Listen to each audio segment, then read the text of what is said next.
noches a todos. Bienvenidos a una nueva jornada del curso online El Básquet Latino.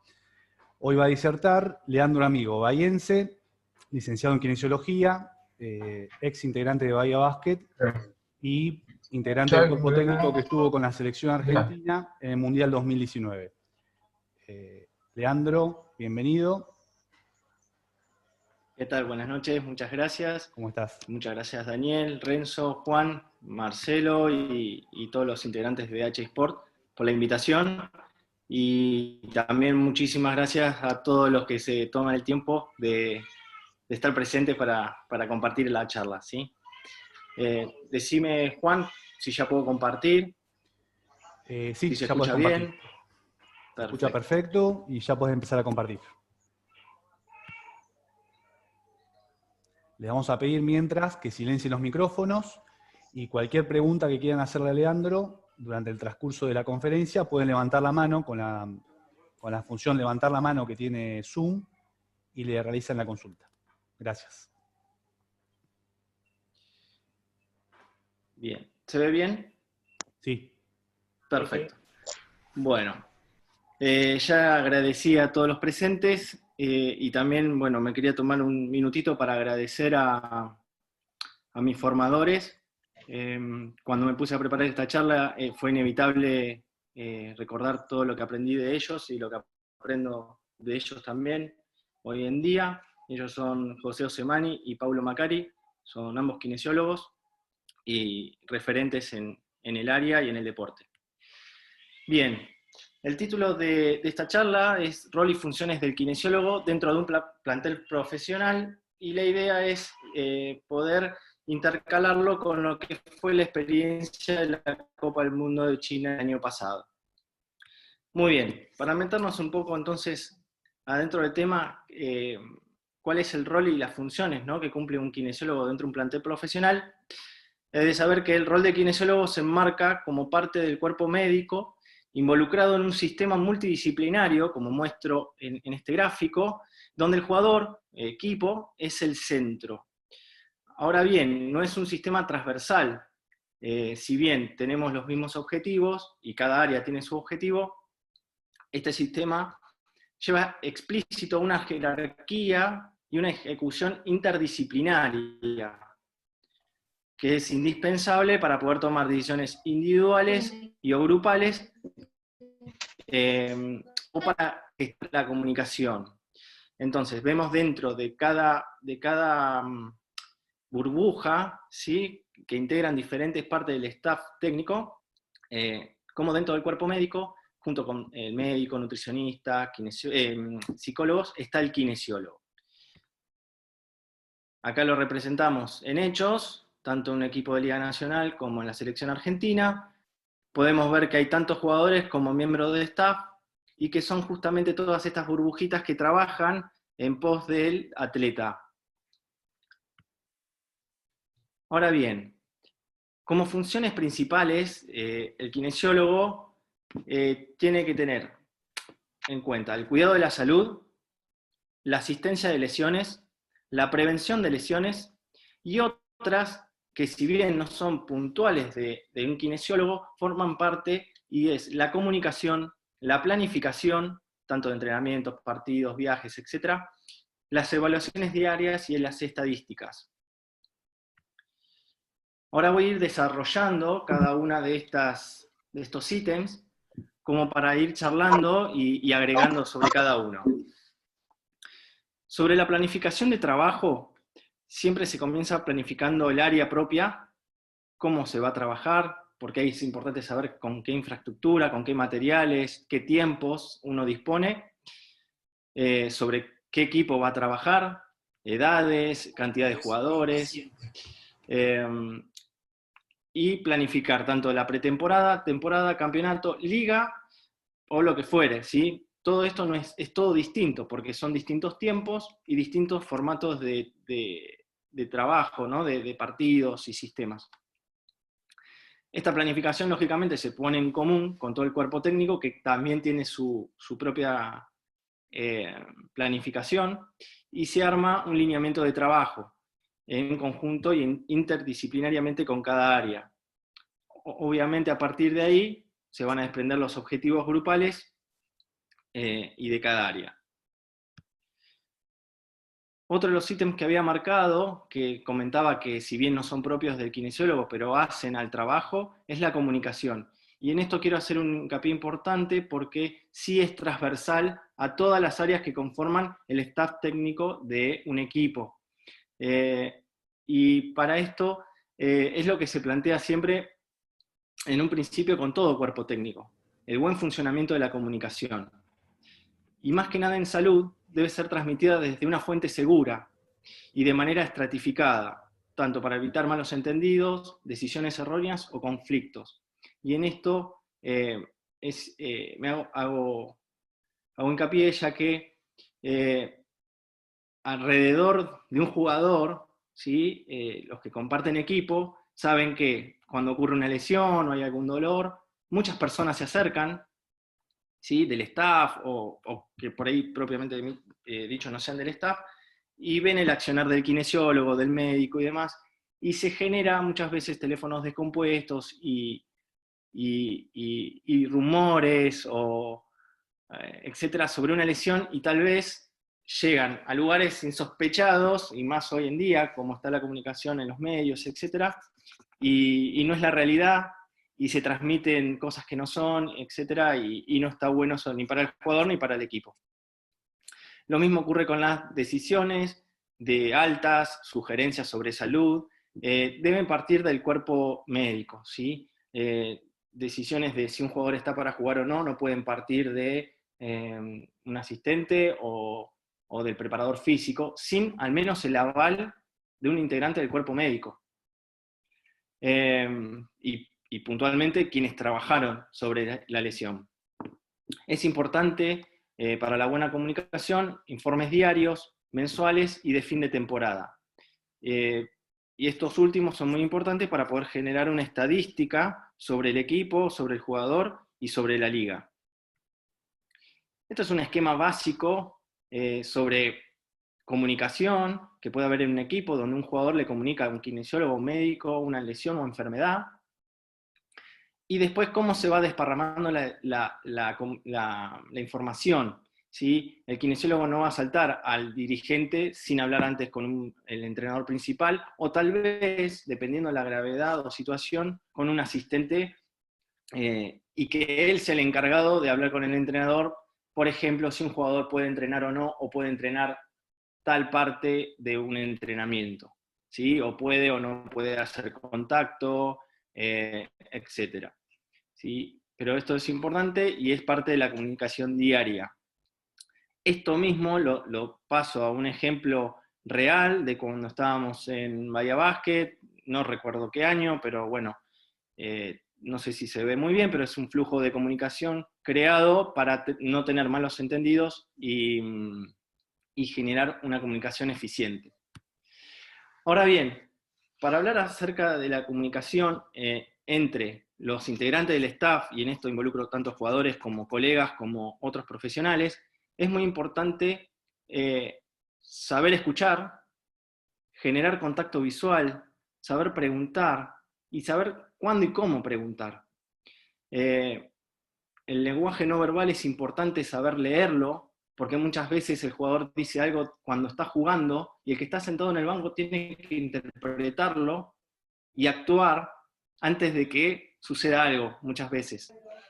Tener empatía con quien estamos hablando y respeto por sobre todo.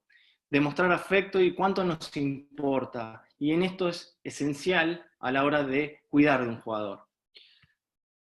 Un estudio muy importante e interesante del año 2016 estudió todo esto y básicamente en atletas con dolor y describió 5 pilares fundamentales para generar un efecto positivo sobre el dolor. Y estos son: la interacción con un jugador es necesaria para obtener efectos clínicamente significativos sobre el dolor. Es decir, todos los pilares anteriores que nombré, poder aplicarlos sobre un jugador.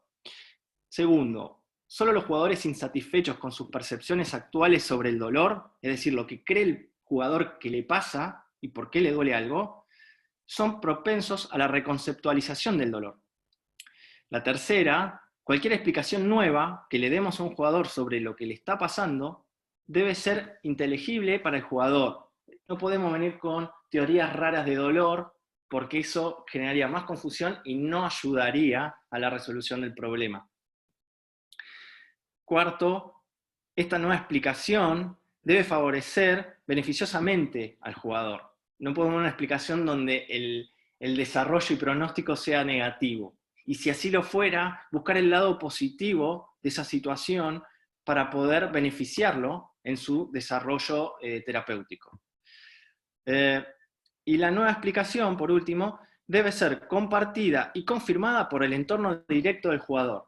Y el entorno directo del jugador son los propios compañeros, el resto del staff técnico, que a medida que el proceso comunicativo de la situación que ocurra, lesión, llámese, o dolor, etc., debe ser compartida y evitar, por sobre todo, que ocurre muchísimo, más cuando, no sé, una camilla se ubica en el medio de un vestuario y ven a un paciente, a un jugador que tuvo un golpe y vos sabés que a tal que juega en tal lado le pasó lo mismo y terminó 3 meses en cama, no sé. Eso es terrible. Y eso falla en la comunicación. Entonces, si esto se explica de buenas a primeras, se evita y evitamos después ese rollo. Eso es un ejemplo, ¿no?, al pasar, ¿sí? Muy bien. A ver. Ahí está. La comunicación, sobre todo, tiene que fundarse y ser fuente de educación. Y ni hablar si estamos trabajando con chicos en edad de crecimiento, donde se están formando desde lo metabólico, desde lo intelectual, desde el juego. Entonces, es importante crear buenos cimientos y buenas bases fundamentados en la comunicación. Y en esa comunicación siempre está bueno que se dé al principio de un proceso, cual fuera. Generalmente se dan en charlas grupales donde se explican los por qué van a hacer lo que van a hacer o por qué les pasa lo que les pasa, ¿sí? Entonces evitan cumplir órdenes, básicamente. Es importante evacuar todas las dudas, y en esto puede ser que un día un jugador pida hablar voy a hablar en persona, ¿no?, con el kinesiólogo por tal motivo, y eso es interesante. Y también sirve para organizar cómo va a ser la rutina del día, de la semana o del partido, ya que se le van a sumar las rutinas de los profes, la rutina de los técnicos, la rutina del asistente, la rutina del kinesiólogo, etcétera, ¿sí?, del video y tal. Entonces, para poder organizarte, siempre es bueno una buena comunicación. Y ahora sí me voy a meter en los 3 ítems que estaban al principio, que destacan bien el área de la kinesiología.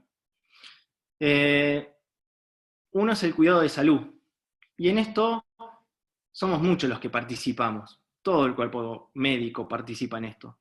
Lo que pasa que muchas veces el kinesiólogo es el único que está como representante del cuerpo médico dentro de un entrenamiento, de un viaje, de un partido, y es el que muchas veces tiene que tomar decisiones. Entonces, dentro del cuidado de la salud, como ítems importantes me parece estar atento al cumplimiento de normas de bioseguridad. Y vuelvo un poco atrás.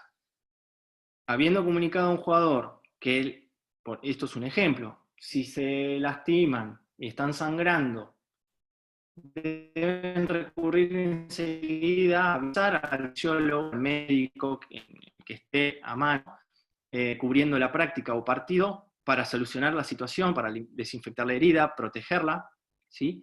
Esto como ejemplo. Higiene físico y mental, ¿sí? Esto un poco a veces parece hasta de más, pero muchas veces tenemos que aconsejar a los jugadores que se corten las uñas, que se bañen, y mental, porque muchas veces en situaciones de estrés, como puede ser en medio del campeonato del mundo, donde estamos por jugar, no sé, una semifinal, y crecen un montón las expectativas, crecen un montón el run run y, bueno, la emoción, ¿no?, que genera llegar a determinada altura de un campeonato mundial. Muchas veces uno puede sugerir que vayan a darse un baño a la pileta o a un jacuzzi, o salir a caminar, o ir a las salas de entretenimientos, leer, o simplemente compartir un té, ¿sí? Pero es importante saber leer ese momento para que no pase por alto y no contagie, porque esa emoción negativa que puede generar el estrés se divulga muy rápido, se contagia, entonces hay que contagiar actividades positivas. Luego, saber que en malestares generales, por ejemplo, ¿no?, saber a quién derivar, o si hay dudas respecto a la alimentación, o lo que sea, saber a qué profesional del cuerpo médico hay que derivar para hacer efectivo la respuesta a la consulta. Y siempre es importante tener el botiquín disponible y completo, porque no nos puede pasar que en el medio de un partido un jugador necesite una curita y no tengamos, o no sabemos dónde está, y empezar a desparramar por todos lados el botiquín. No, un kinesiólogo debe tener el botiquín en la cabeza, y debe tener en la cabeza el partido, pero el partido no por tanteador, sino lo que está ocurriendo en cancha.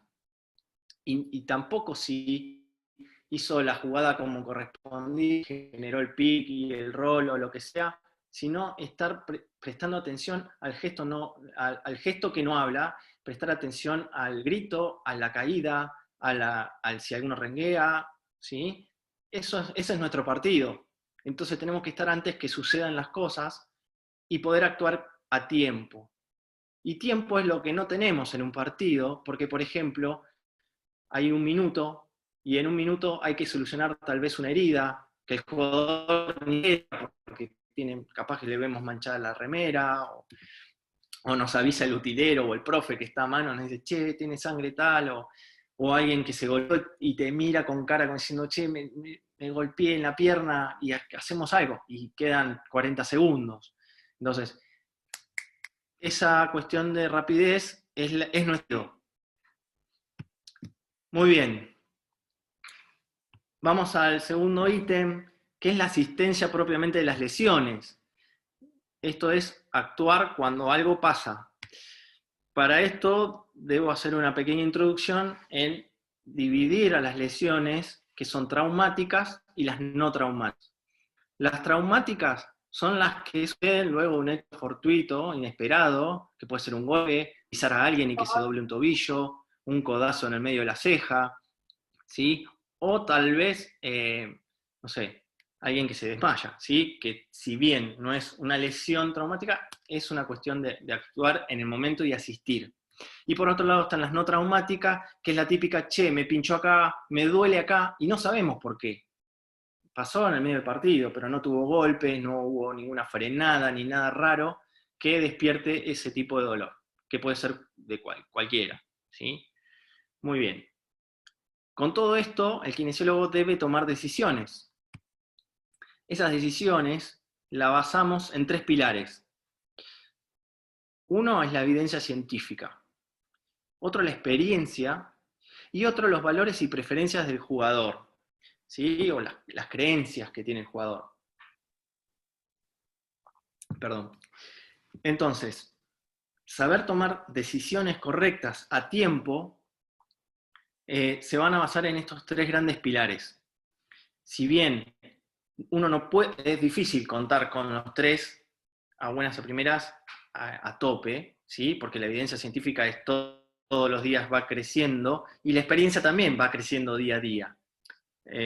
Y los valores y preferencias del jugador, es importante toda la etapa previa de comunicación y conocimiento entre los pares.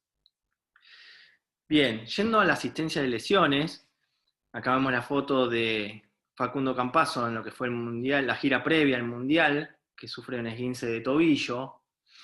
Es un poco remarcar lo que contaba hace un rato, ¿no? De estar preparados para la asistencia de lesiones en el lugar y en el momento.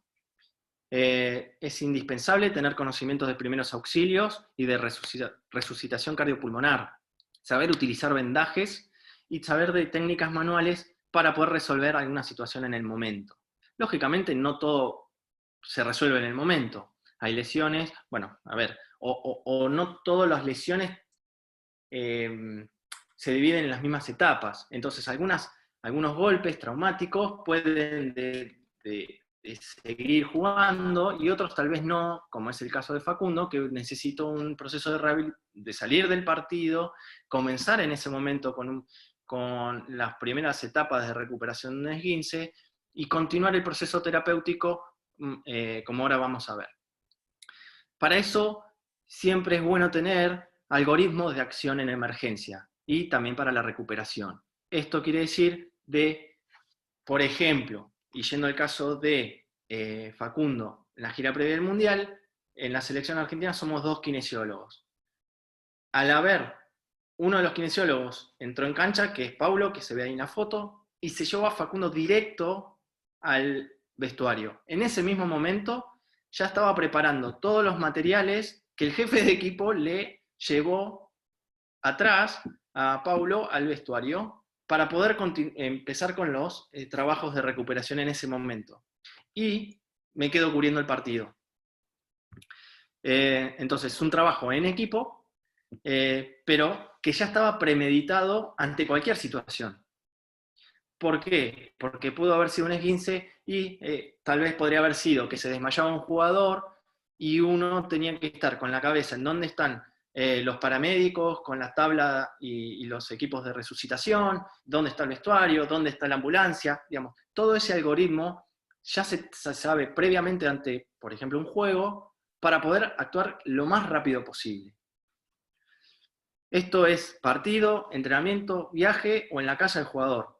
¿Sí? En cualquier instancia es lo mismo.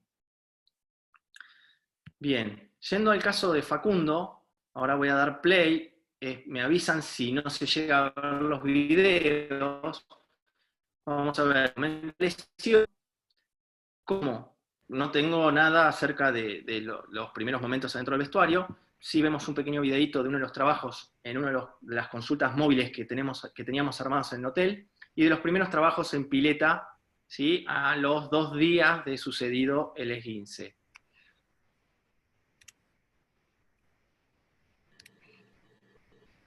Voy a ir poniendo los 2 videos. Con esa música nos motivamos trabajando. Sí, se ve claro el esguince pisando a un jugador rival. Y bueno, vemos unos trabajos especiales de drenaje del tobillo de Facundo en la habitación. Luego, para mostrar otra parte más de la rehabilitación, todo esto, imaginen que se dio en 3 días y medio, 4, vamos a poner, donde lógicamente lo que uno conoce como rehabilitación de un esguince de tobillo, tal vez 10, 15 días, se comprimió y se solaparon trabajos, ¿sí? Donde trabajábamos en hotel, algunos estímulos en pileta, trabajos en la habitación de la consulta y después trabajos específicos en cancha donde Facundo trabajaba. Por ejemplo, si 2 personas terminaron una relación, una situación. Ahí está, donde trabajaba solo Facundo y con los kinesiólogos, mientras el resto del equipo entrenaba preparando el primer partido, y después, a medida que iba evolucionando favorablemente el esguince, hacíamos trabajo estimulando, por ejemplo, los giros hacia la misma pierna, que era lo que más le costaba, ¿sí? Con un compañero, en la rutina de tiro, ¿sí? Entonces, trabajos fuera de cancha y trabajos ya con el equipo, sin contacto, pero generando estímulos necesarios para su recuperación. Bien. vamos a hablar ahora un poquito de lo que es la prevención de lesiones y qué es el gran desafío que tiene el cuerpo médico y el kinesiólogo, junto con los preparadores físicos, a la hora de encarar un trabajo con un equipo. Y acá también es donde más me voy a explayar con lo que fue el trabajo con la selección puntualmente. Antes que nada, para saber qué lesiones vamos a prevenir, es importante leer un poco y leer acerca de qué pasa en el básquet con las lesiones. ¿Cuáles son las más frecuentes? ¿Cuáles son las lesiones más frecuentes? ¿A qué edades? ¿En qué sexo? ¿En qué países? ¿En qué ligas? ¿Sí? Y de eso tener un conocimiento para saber qué lesiones vamos a trabajar. ¿Sí? Seguramente no es lo mismo las lesiones más frecuentes en el rugby que en el básquet. ¿Sí? Entonces, eso por un lado. Por otro lado, saber cuáles son los factores de riesgo que un sistema de competencia puede generar.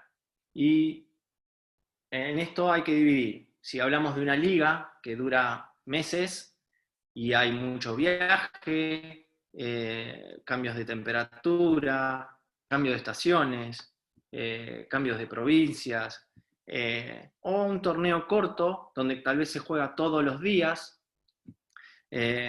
con jet lag, etc. ¿sí? Todos esos son distintos factores de riesgo que pueden intervenir a la hora de generar un plan de prevención y de dónde vamos a actuar. Y después, los otros factores de riesgo son los propios de cada jugador. Y estos son los más interesantes, porque para esto hay que evaluar a cada jugador, generar un listado de factores de riesgo para interpretar qué lesiones son las que ese jugador puede llegar a sufrir debido a sus condiciones, ¿sí? Y en base a eso poder generar un plan preventivo que sea individual para cada jugador, pero que incluya los 3 factores de riesgo que comentaba, ¿sí? El de las estadísticas, los propios de cada jugador. Es muy importante en esta etapa preguntarse por qué. Es decir, ¿por qué puede un jugador sufrir tal lesión? ¿O por qué le pasa tal cosa a un jugador? Y no preguntarse cómo, que sería, ¿cómo hago para resolver tal problema?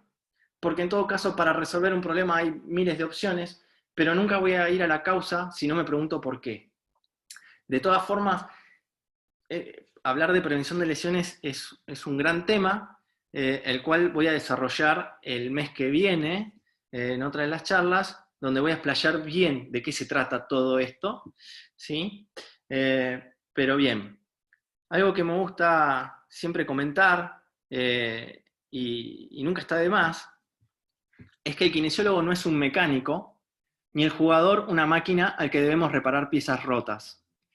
Somos guías que comprendemos las compensaciones que dan lugar a las lesiones o enfermedades y proponemos estrategias para evitar dolencias, compensar lo que el cuerpo no puede reparar o aliviar el sufrimiento cuando sea posible. Es decir, me pregunto por qué, evalúo, entiendo qué está pasando y ofrezco estrategias, pero no voy a reparar a alguien roto. Sí, eso sería la asistencia cuando no tenemos más remedio, pero lo ideal es que el jugador pueda contar con todos los minutos posibles en cancha. Y lógicamente es algo bueno para el jugador, para el equipo, para el entrenador. ¿Sí? Bien. ¿Qué características va a tener este plan de prevención? Las características son que va a ser individual, es decir, personalizado, lógicamente, dentro de un trabajo grupal, pero individualizado, porque para eso evaluamos a cada jugador, y cada jugador es distinto. Primero por juego, por posición, por biotipo, y porque cada uno tiene sus conflictos. Tiene que ser flexible, porque debe adaptarse a las circunstancias de los viajes, torneos, ¿sí? A la hora del día, a si el entrenador dice hoy se entrena tal cosa y no se entrena eso o no, o cada uno tiene un lugar todos los días. Es ideal que sea diario porque se entrena todos los días o casi todos los días, entonces el estrés al cuerpo es diario, entonces necesita diariamente de poder ser trabajado. Tiene que ser dinámico, no tiene que ser siempre lo mismo, tiene que generar motivación, tiene que ser modificable porque claramente no podemos trabajar sobre un mismo factor de riesgo todo el tiempo y de la misma manera, porque uno va a ir mejorando sin duda. Interdisciplinario porque tiene que estar en base a acuerdos con los demás integrantes del staff. Y por sobre todo, y por eso está un poco más agrandada en la letra, humanizado. Por lo mismo que contaba antes, no son máquinas, tienen emociones los jugadores, viven los mismos conflictos que podemos vivir nosotros, y por eso también vuelvo siempre a lo anterior, al principio, porque me pareció fundamental la comunicación. Bien, entonces, con todo esto que vengo contando, lo voy a plasmar en lo que fue un poco la experiencia del Mundial. Comenzó acá en Bahía Blanca, en el Dow Center, duró 2 meses, literales, y entre medio incluyó a los Juegos Panamericanos. En total hubo 12 viajes de avión, 13 ciudades diferentes, y llegamos a estar, 12 horas cuando estuvimos en Japón, pero en China estábamos a 11 horas de diferencia de Argentina. Es por eso que la planificación previa de toda esta gira y de todo este proceso fue contemplado a propósito, los viajes, el torneo previo y las escalas, para poder ir acomodando a los jugadores al jet lag, porque la diferencia iba a ser muy grande. Entonces yo pongo acá que todo comienza acá. Esta foto representa al consultorio que armamos en el Dow Center, donde comenzamos ¿con qué? Con una charla, como les comentaba al principio. Es lo primero que se hace en un proceso. Reunimos a todos los jugadores y junto con Paulo, el otro kinesiólogo, les dimos una charla a los chicos. En realidad fue una charla compartida donde ellos preguntaron y nosotros respondimos y llegamos a distintos acuerdos. Primero, en la metodología de trabajo que utilizábamos, cómo los íbamos a evaluar, cómo íbamos a trabajar, cómo iba a ser la parte del entrenamiento respecto a la kinesiología, cómo iba a ser el posterior al entrenamiento con respecto a la kinesiología, por qué no íbamos a utilizar el hielo, por qué no íbamos a utilizar elongaciones, todo eso se explica y se le da los por qué. Entonces de esa manera evitamos obligar al jugador a que hagan las cosas que les decimos, porque eso dura nada, ¿sí? Como toda orden. Entonces, cuando se comprende y se vive y se siente ese bienestar, el jugador lo adopta como propio, como rutina, ¿sí? Y no se maneja tanto por costumbres, a las cuales el folclore, tal vez de los deportes, cada deporte tiene su folclore, existe, ¿sí? De que si LeBron James se pone 70 bolsas de hielo después del partido, tenemos que ponernos 70 bolsas de hielo, pero no nos preguntamos por qué, pero lo hace él y lo hacemos. Pero toda la vida se elongó en el círculo central, todos juntos, y bueno, esas cosas ya están medias obsoletas, la ciencia ha ido derribando ciertas cosas y ha ido evolucionando. Entonces todo eso se explica y se genera la charla con los jugadores. Y de paso también ahí vamos poniendo horarios, como si fuera un consultorio externo, para ir evaluando a cada uno de los jugadores y generar una ficha individual de cada uno. Acá podemos ver cómo, una vez que ya tenemos la lista de factores de riesgo de cada jugador, la planificación diaria con los entrenadores, y cómo se va a desarrollar, puntualmente con la selección lo que hacíamos era dividir en grupos al equipo, en diferentes estaciones, donde había técnica individual, lanzamiento, gimnasio y el set de kinesiología, donde trabajábamos con movimientos basados en los reportes individuales. Preparábamos al sistema nervioso para la práctica que iban a tener después de estos circuitos. Generábamos también trabajos físicos de reprogramación de determinados grupos musculares, y aprovechamos y ya íbamos vendando a los jugadores que iban pasando para la práctica de básquet puntual con el entrenador principal.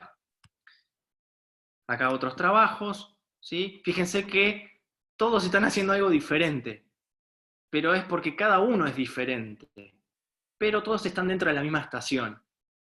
Y eso se logra con comunicación. Eran los mismos trabajos. Luego, para lo que es post-práctica, tenemos lo que pueden ser trabajos grupales, de vuelta a la calma, de relajación, de concientización corporal, donde podemos trabajar si algún jugador tiene alguna tensión muscular que pueda detectar, indicarle de qué manera puede vehiculizarla, puede ir sacándosela de encima, si se quiere, y recuperar tal vez si estamos entre viajes o depende del momento del proceso que te encuentres. También podemos ver la sala de entretenimiento que había, por ejemplo, en el Mundial, donde podíamos sugerir, che, chicos, ¿por qué no van a despejarse un poco? ¿Sí? También abajo a la izquierda podemos ver una habitación tipo en los hoteles de China, donde montábamos el consultorio, donde cada kinesiólogo tenía su camilla. Desplegábamos en la mesita de la derecha todo el arsenal de fisioterapia o vendas o lo que fuera que vayamos a usar. Y iban pasando los jugadores, arreglado previamente, por necesidad y por urgencia también. Entonces, los jugadores todos los días, entre 6 y 8 jugadores, todos los días a tratarse, 1 hora aproximadamente cada uno. Y luego también abajo a la derecha, la última foto es de un gimnasio típico de los hoteles, bueno, típico de China, no sé si tan típico de acá, donde era un gimnasio muy grande y los chicos podían trabajar también y hacer sus rutinas con el profe. Las cuestiones de post-práctica o post-juego puede ser la recomendación de posturas de relajación. Vemos a los chicos piernas arriba en un vestuario, post-juego. Eso mismo también hacen en las habitaciones. Previa educación, ¿no es cierto?, de saber qué posturas deben hacer cada uno y cómo se hacen. También vemos como distintas fotos de algunos tratamientos y más trabajos grupales con el equipo. Esto es un informe general hecho por Manuel Álvarez, el profe de la selección, donde tuvimos 37 sesiones de entrenamiento, 9 juegos amistosos y 13 juegos oficiales, todo eso en 2 meses, así que si hacen la cuenta de los números, fue todos los días al palo. Y entre medio viajes que duraban una eternidad. Pero bueno, tuvieron su merecido. Para ir cerrando la charla y para hacerla ahora un poco más amena tal vez, voy a mostrar un poquito lo que fueron algunas fotos de los lugares y momentos que vivimos y cómo nos manejábamos. Por ejemplo, en los Juegos de Lima, los Panamericanos, esto es la llegada a la Villa Olímpica. Estas eran las habitaciones que nos tocaban a todos, por igual, sin calefa. Acá nos vamos a un entrenamiento o partido, es igual, es parte también del trabajo, acarrear con diferentes cosas, tanto el utilero, los kinesiólogos o el jefe de equipo, y si no es de uno es del otro, y nos ayudamos. Así viajábamos a la cancha, en la 512, y en este lugar comíamos todas las delegaciones y todos los deportes, distintos comederos, o sea, un comedero bien grande con distintos restaurantes dentro, donde se ofrece una variedad grande de comidas y bien variadas. Muy bien, y acá está la foto con el resultado. De acá nos fuimos a Francia, donde jugamos en la cancha del Asbel francés, el equipo de Tony Parker. Acá, bueno, tuvimos 3 juegos amistosos, con un resultado interesante, porque, bueno, fue los primeros roces con equipos europeos. De acá saltamos a 12 horas de diferencia con Argentina y nos fuimos a Japón. Tuvimos el privilegio de poder entrenar en el Centro de Alto Rendimiento de Japón, un centro impresionantemente grande. Esto es la zona de básquet, donde había 3 canchas de básquet. Acá se podía hacer muy bien, como se hacía en el Dow Center, los trabajos por equipos, por distintos equipos, ¿no? Y estaciones. Lógicamente, estamos hablando de un país de primer nivel, donde los recursos sobran y de mucha generosidad, porque nos brindaron siempre todos los materiales, en este caso, ¿no? Bueno, más fotos del lugar, pero la verdad es impresionante. Y tuvimos también el privilegio de poder jugar en uno de los estadios más grandes del mundo, a todo trapo. Muy bien, de aquí nos fuimos a Ningbo. En Ningbo, una muy linda ciudad china, donde estrenamos un estadio futurista, precioso, pero tuvimos la desgracia, sí, acá, de la lesión de Facundo, que fue lo que mostré anterior. De acá fuimos a Wuhan, esta es una de las comodidades del hotel. Esto es una habitación como cualquiera. No como cualquiera, porque la de los jugadores tenía un espacio para poder jugar a los videojuegos. Vuelvo a mostrar la habitación de trabajo, el gimnasio, la sala de ocio. Todos los hoteles contaban con estos sillones de masajes, desparramados o en las salas de entretenimiento o en distintas salas del hotel, en todos los hoteles que estuvimos, y una maravilla. No me entró en la valija. Este es el vestuario de la ciudad de Wuhan, muy parecido a todos los vestuarios, donde cada jugador tiene su locker, una camilla automática para cada kinesiólogo. Este es el estadio donde debutamos. Luego pasamos a Follán, donde tuvimos que jugar contra Venezuela y contra Polonia. Y esta foto, más allá de que le tengo mucho afecto porque estoy con un amigo y pudimos vivir una experiencia juntos, como fue el Mundial, con el ruso Lambert, profe también de Bahía Blanca, con compartí muchos años en Bahía Básquet, él vistiendo la camiseta de Venezuela, y también la pongo como foto ejemplo, ya que en cada hotel nosotros compartíamos con las distintas delegaciones del Mundial, con las que nos tocaba jugar, y con la mayoría tuve la posibilidad de charlar e intercambiar opiniones y experiencias, y fue muy llenador. Luego pasamos a Don Juan, donde, bueno, también jugamos en una canchita, y tuvimos la fortuna y el gran juego de Serbia, inolvidable, pero también fue muy lindo después de ese partido de sobremesa ver el final del partido de Brasil y Estados Unidos y saber que habíamos clasificado para Tokio, un momento inolvidable y compartido en grupo más todavía.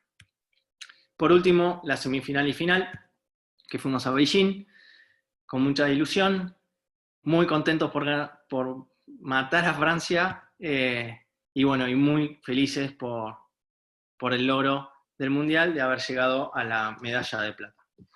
Con esto termino la presentación y muchas gracias.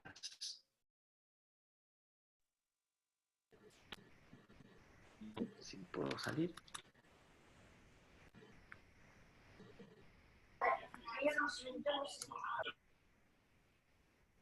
Se te escucha, Juan, estás apagado, me parece.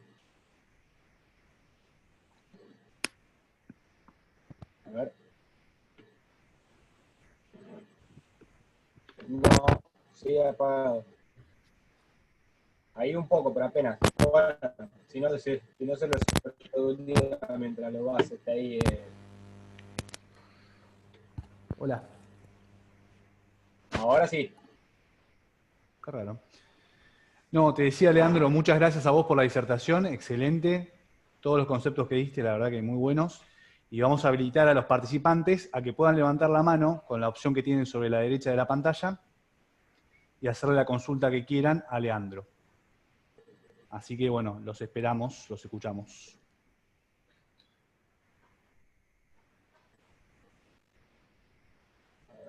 Acá tenemos ya uno, acá, bueno, a Nacho Frisón, ¿sí? Nacho, si querés activarte el micrófono. Dale, gracias Renzo. Bueno, Lea, excelente, muy buena la exposición. Muchas gracias. Te quería consultar, cuando dijiste el tema después de los partidos o de post-entrenamiento, bueno, vos dabas el ejemplo de LeBron James, de que se pone hielo muchas veces, a mí me pasa que soy jugador también, de ponerte hielo o esas cosas, y la parte de no elongación.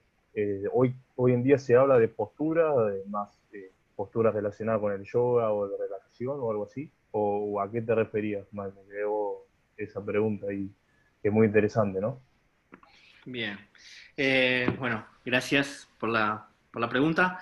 Y dos cosas entonces. Sobre el hielo, hoy está muy discutido el uso del hielo como un agente terapéutico antiinflamatorio, ¿sí? Se sabe que retrasa los procesos de recuperación a grandes rasgos, ¿no? Te cuento. Sí se puede utilizar como analgésico, es decir, bajar un poco el dolor, pero esta cuestión de usar hielo, de que me pongo hielo en las rodillas porque terminé de entrenar y las tengo, no sé, calientes o tal, bueno, es discutible el efecto benéfico a largo plazo, ¿sí? Entonces estamos hablando de un jugador que todos los días se entrena y todos los días se pone hielo, no está comprobado que como tratamiento sea efectivo como antiinflamatorio. De hecho, por algo se pone todos los días hielo, ¿sí? Entonces hay Claro. el kinesiólogo hoy tiene otras estrategias para poder paliar eso. Y en todo caso también, dentro de la evaluación que se le hace, ver por qué termina uno teniendo que poner hielo después de cada práctica, ¿sí? Entonces, Bien. creo que viene por costumbres, y hoy en día está bastante en jaque eso, y bueno, y a los hechos me remito, ¿no? En lo que fue, en los números no estaba puesto, pero en lo que fue el Mundial, ningún jugador se perdió partidos, sufrimos nada más la lesión traumática de Facundo Campazzo, luego hubo un montón de veces claramente, pero que no interfirieron en la presencia o no de jugadores, pero no tuvimos ningún tipo de lesión de las que uno nunca quiere tener, que son esas no traumáticas, de que de repente un jugador se desgarre o tal, ¿sí? Y la otra pregunta acerca de las posturas o elongaciones, tenemos que saber que a la hora de elongar, y más después de entrenar, que uno está en temperatura, entonces el cuerpo, al ser viscoelástico y tener esa característica, puede estirarse tal vez más de lo normal. Nuestro sistema musculoesquelético está formado por las fibras musculares y por un tejido que se llama tejido conectivo o fascias, ¿sí? Que unifica a toda esta musculatura, pero, y contribuye al accionar, pero tiene distintos grados de tensiones que el músculo. Entonces, un músculo en calor está contracturado. Cuando uno termina de entrenar está tenso, ¿sí? Y lo queremos estirar. Entonces vamos a ir en contra de esa necesidad muscular. Primero. Segundo, el músculo puede llegar a estirarse un 50% más o menos de su tamaño. ¿Sí? Uno puede estirar, dale que va, dale, viste la típica, tira que todavía no duele. Sí, sí. Pero este tejido conectivo apenas se puede estirar hasta 1% más o menos. Entonces, a medida que uno estira, va rompiendo pequeños enlaces de este tejido conectivo y puede generar dolores a posterior, ¿no? Ese típico, che, me duele, pero en la ecografía no sale nada, o se me carga más rápido, siento que lo tengo ahí, ¿sí? Entonces, el estiramiento para relajar y post partido, estiramiento me refiero a estiramiento excesivo, el famoso estirar hasta que yo te diga. Entonces, posturas de estiramiento, pero relajadas, ¿sí? A un punto como si fuera cuando uno se despereza, ¿sí?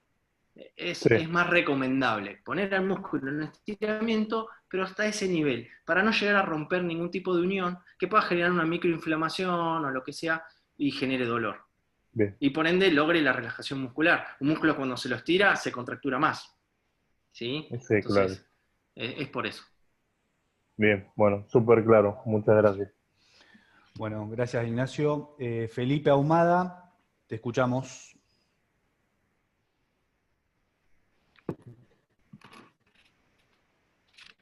Próximo. Ahora sí. Muchas gracias, Leandro, por tu excelente disertación. Me gustaría preguntarte, desde qué, yo trabajo mucho con niños, entonces, ¿desde qué edad es recomendable que el niño comience a usar tobilleras, comience a usar venda, o no es recomendable? ¿Cómo lo resolvería o cómo me ayudarías tú un poco ahí, en esa parte? Bien, bueno, gracias y gracias por preguntar. ¿Qué pregunta? ¿Por qué es importante el trabajo acá interdisciplinario? Para poder trabajar con los profes en el campo, ¿sí? Con trabajos de prevención de los esguinces. Ya partimos desde la estadística de los esguinces, la lesión más común en el básquet, entonces hay que trabajar ya sobre eso independientemente de quién sea. Lógicamente, después si un chico salta y cae en el pie sobre otro y se lesiona, digamos, no hay muchos atenuantes ahí. Ahora bien, los trabajos específicos en cancha, que se pueden trabajar con el profe, la utilización de vendajes, tobilleras y demás, por practicidad, comodidad y duración, es recomendable muchas veces las tobilleras. ¿Sí? ¿Por qué? Porque una venda es una venda elástica, como la que estamos acostumbrados, se afloja, es algo elástico. Imagínate que el vendaje es el cinturón de seguridad del tobillo, como de un auto, ¿no es cierto? Y si el cinturón de seguridad fuera elástico y nosotros chocamos, nos vamos. Entonces tiene que ser algo que pueda contener, ¿sí? Lo que primero va a contener va a ser el músculo, que va a actuar para que no te dobles el pie o sea lo menos posible. Y segundo, va a tener un vendaje, lo posible rígido, como utilizan, ¿no?, los chicos que mostraban la foto de la selección, con tapes rígidos, y después te decía, para un niño, la utilización de tobilleras es práctico porque lo puedes usar mucho tiempo, sabes que está bien puesto y que no se va a aflojar. Entonces lo usás, entrenamientos, partidos, etc. Ahora bien, y hago una acotación sobre las tobilleras, hay 3 millones de tipos de tobilleras. Entonces, lo ideal es que sean de un material no flexible, con flejes laterales, o no, ¿sí? Dependiendo, ¿no? Ahí vienen unas con velcro muy buenas, y que puedan estabilizar el tobillo. Insisto, el trabajo de prevención físico es indispensable. Ya. Muchas gracias. A vos. Bueno, gracias Felipe. Seguimos con Ray Hernández de Venezuela. Te escuchamos, Ray. Buenas noches. Excelente, profe Leandro. Mi consulta es referente al estiramiento antes de entrenar como tal o de iniciar la sesión. ¿Recomienda que sea estático o dinámico? ¿Cuál de los dos recomienda más? Dinámico, sin duda. Sin duda dinámico. Las imágenes que mostraba que cuando estaban en la etapa de kinesiología, en el entrenamiento, y trabajamos con movilizaciones, son justamente esto, movimientos dinámicos, ¿sí?, donde trabajamos con toda la cadena neurovascular, ¿sí?, para preparar al sistema nervioso y a los músculos para el trabajo. Excelente. Son los famosos entrenamientos dinámicos. Bueno, gracias Ray. Sigue Carlos García Silva. Carlos. Saludos. ¿Me escucha, profe? Sí, se escucha. Ahí se escucha. Buenas noches, ¿cómo está? Mi consulta es para ver cómo trataría usted una lesión como la periotitis de un jugador profesional en medio de una temporada regular. Bien. En esto me voy a basar en lo que conté de preguntarme por qué le pasa lo que le pasa. Ahí arranco. No sé cómo se trata. A ver, sí sé, pero no hay una receta. Porque si no sería sencillo recuperar lesiones. Hay que ver qué factores están jugando en este jugador, ya sea la carga que puede estar recibiendo, como algo externo, ¿no? Y después qué factores de riesgo tiene propios este jugador, que le sean intrínsecos a él, ¿sí? Tal vez lo aclare muchísimo más en la próxima charla que voy a dar, donde voy a poner fotos y voy a poder desentramar un poco de qué se trata esto, de qué es propio de uno y propio del otro. Pero lo primero que hay que hacer es preguntarse, bueno, ¿por qué él se está mereciendo tener este dolor? ¿Y por qué no lo tiene compañero? Si juega, evidentemente algo que se está disponiendo solo. Y a partir de ahí, genero el tratamiento, yendo a la causa. No sé si me expliqué y no sé si te respondí la pregunta. Sí, en parte. Gracias, profe. Bueno, gracias, Carlos. Ahí levantó la mano Ángel Martínez. Sí, buenas noches. Saludo a todos los colegas. Tony, saludos. Una pregunta. En la parte yo trabajo categorías de 13, 12, 13, 14 años. Y hay primero, dos cosas. El estiramiento debe ser igual para todos. Hay unos jugadores que se tienden a estirar un poquito más, son más flexibles que otros. A esos se le da estiramiento, pero no necesariamente es todos por igual. O sea, uno estira más que otro. Esa es la primera pregunta, si hay que hacerlo todos por igual o cada caso es individual. Y la segunda pregunta, ¿qué recomiendas para los jugadores que están en crecimiento? Le duelen las articulaciones, le duelen las rodillas, pero que están en crecimiento. ¿Qué ejercicios, si podrías decirme alguno, pues recomiendas para estos jugadores? Bien, bueno. Ya me perdí tantas cosas. No. La primera, vas a notar que una semana los chicos van a elongar y no van a, no sé, la elongación para tocar las manos con el piso, ponele, algo sencillo para graficarnos. Vas a notar que algunos no llegan y a la semana el que llegaba no llega y el que no llegaba llega. Okay. Y así van a ir. ¿Por qué? Porque están en crecimiento. La velocidad de músculo y hueso son distintas. Y son distintas en cada uno. Entonces, pretender que un chico estirarlo y flexibilizarlo tanto a esa edad no va con la biología. Entonces, que se eduquen, que sepan que es bueno, que sepan cómo hacerlo, espectacular. Forzarlos a que lleguen a tal forma, a tal otra, no va con la biología porque va a ir variando hasta que no se desarrollen, ¿sí? Entonces, trabajar sobre el concepto de por qué lo hacemos, genial. Al menos es una opinión personal, ¿eh? Y después, lo otro es un poco como le comentaba recién a Ray, creo que me había preguntado. Decirte qué hacer para un dolor es lo mismo. Es siempre igual, al menos mi accionar. Preguntarme por qué, evaluarlo, ¿sí? De todas formas, a grandes rasgos, sí te puedo decir, chequear la nutrición y una evaluación individual de ver por qué. Porque el cartílago duele porque evidentemente no lo están dejando crecer bien o está sufriendo mucha tensión, ¿sí? Un tendón que viene a insertarse en un cartílago, como puede ser el de la rodilla, ¿no? El que todos conocemos y el que en el básquet es furor, empieza a tirar. Y el cartílago, como la nutrición viene en parte por parte del tendón, no se empieza a nutrir bien, ¿sí? O empieza a generar demasiada tensión y lo empieza a despegar, ¿sí? Las famosas osteocondritis de crecimiento. Entonces, Ok. como algo general, y bajarle la carga o del entrenamiento o con posturas de relajación de esos músculos, etc. Ok. Pero hay que ver qué está pasando. Y hay que ver el tema nutricional. Ok. Gracias, seguro. Bueno, Ángel, gracias a vos. De nada. Renzo Balducci, tiene una consulta para hacer. Renzo.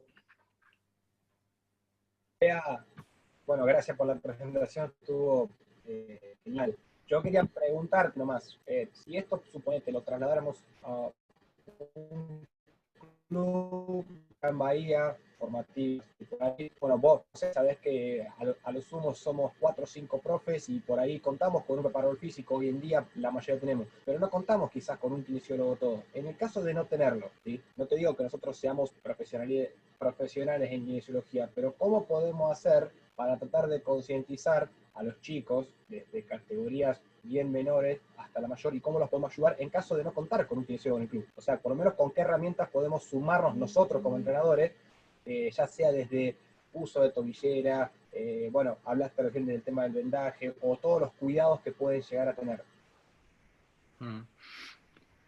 Y asesorándose, me parece. Porque es como si yo quiero entrenar a un chico a jugar al básquet. Y tengo que estudiar o tengo que a preguntar.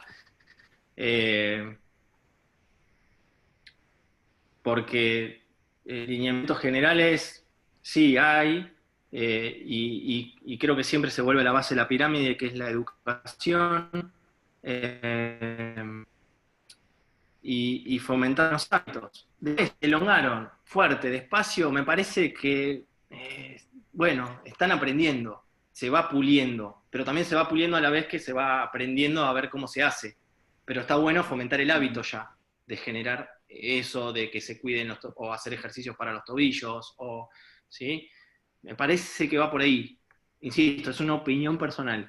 Sí, de hecho, a ver, yo personalmente también le había hablado con otro entrenador y dijimos, bueno, a ver, si el club, digamos, no puede invertir en tener un kinesiólogo 24 horas ahí en el club, se puede quizás con estudiantes que estén ya en carreras afines avanzados y que por ahí necesiten tener como primeras prácticas, invitarlos a que se sumen al club. Y bueno, una vez por semana o 2 veces que estén presentes, que ayuden a los chicos a entender la importancia de cuidar justamente el cuerpo. Sí. A su vez que nos enseñan a nosotros para que, bueno, se vaya haciendo este efecto cadena. Sí, y generar charlas en los clubes, o sea, un acercamiento, ¿no?, de profesional de la salud, porque esto pasa con todas las áreas, o sea, no es solo kinesiología. O sea, un nutricionista, bueno, si no hay profe, un profe, un médico, y hasta para cosas sencillas, más en edades de crecimiento. Porque una de las cosas que hoy nombraba, y que capaz que uno lo pasa por alto porque, no sé, la selección por ahí se lleva a los flashes o algo, pero hablar de la higiene personal es tremendo. Porque hoy un chico de 13 años o 15, y si entrena en más categorías, ni hablar, está capaz que toda una tarde sin bañarse.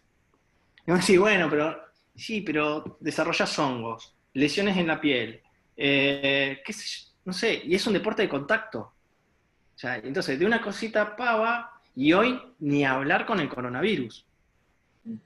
¿Sí? Entonces, creo que es como para todas las áreas importante. Gracias, Lea. Bueno, gracias, Renzo. La última pregunta de Daniel Allende. Daniel, te escuchamos. Gracias. Primero, felicitarte, Leandro, porque para vos y para todos nosotros que conocemos tu trabajo es un orgullo haber llegado a atender a los jugadores que tuviste bajo tus tratamientos. Que no es fácil tener a una selección nacional argentina con los monstruos que tiene, ¿no? Y las exigencias que se te deben haber presentado.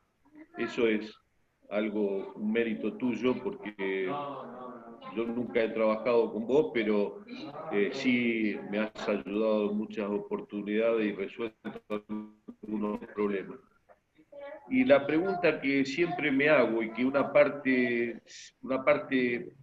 es tuya y una parte del preparador físico, es que el jugador de básquet entra en calor antes del juego, empieza el partido, algunos entrenadores mueven tal vez 8 o 10 jugadores en el primer tiempo, o sea que hubo 1 o 2 que quedaron sentados ahí, salen al segundo tiempo, o alguno en el primer tiempo entra en el minuto, no sé, 18.